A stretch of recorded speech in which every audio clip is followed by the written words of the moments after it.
अस्सलाम वालेकुम स्टूडेंट्स। आज की वीडियो में बताऊंगा दहम क्लास उर्दू के अहम तरीन 3 असबाक के खुलासाजात बताऊंगा। इन्हीं 3 असबाक के खुलासाजात को आपने अच्छे से याद कर लेना। इन्हीं में से आपका पेपर में से आ रहे हैं और ऑलरेडी मैंने इंपॉर्टेंट मज़ामीन बता दिए हैं। 5 इंपॉर्टेंट मज़ामीन बताए हैं, उन्हीं में से आपके पेपर में आ रहे हैं। उसका लिंक आपको डिस्क्रिप्शन में मिल जाएगा। पेरेंट्स स्कीम भी मैंने ऑलरेडी उर्दू की बता दी है, उसका लिंक भी आपको डिस्क्रिप्शन में मिल जाएगा। और जिन्होंने सब्सक्राइब नहीं किया सब्सक्राइब कर दे, ताकि आने वाली नई वीडियोस आपको इस चैनल से मिलते रहें। और भी इंपॉर्टेंट क्वेश्चंस आ रहे हैं, वो भी मैं इंशाल्लाह इसी चैनल पे अपलोड करूँगा।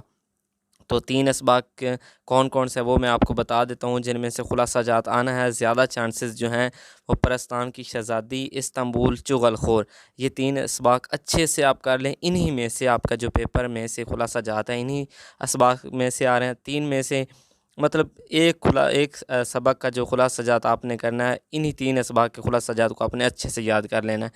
और कम चांसेस हैं कि मुझे मेरे दोस्तों से बचाओ, मोलमा और नामदेल माली, इनको भी आपने एक दो बार पढ़ लेना है। लेकिन परस्तान की शहज़ादी, इस्तांबुल और चुगलखोर वाले जो खुलासाजात हैं, उनको बहुत अच्छे से प्रिपेयर कर लें। और नेक्स्ट वीडियोज़ में आपको और important question, important guest paper बताऊँगा। आपसे अगेन रिक्वेस्ट है कि चैनल को सब्सक्राइब कर दें, वीडियो को लाइक कर दें। मेरी बेस्ट विशेज़ आपके साथ है। Thanks for watching. अल्लाह हाफिज़।